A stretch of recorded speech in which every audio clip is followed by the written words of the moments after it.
Hallo, ik ben Daphne en ik doe de groeten aan papa. Hoi, ik ben Maria. Ik kom van Ecuador. Groetjes van oma. Ik ben Rowan. Ik kom uit Nederland. En ik geef de groeten aan mijn oma uit Suriname. Hallo, ik ben Job.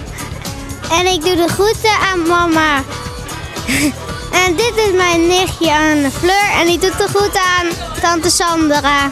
Ik ben Rutger Koe. Ik ben Isabelle Koe. Wij doen de groeten aan onze vader, onze moeder, onze oma, onze opa en alle andere familieleden. Onze hele familie. En ik doe de groeten aan mijn oma. Onze vader. En ik doe de groeten aan mijn vader, mijn moeder, mijn opa, mijn oma en mijn tante. Mijn stiefmoeder. Ja, en de rest van onze familie eigenlijk gewoon.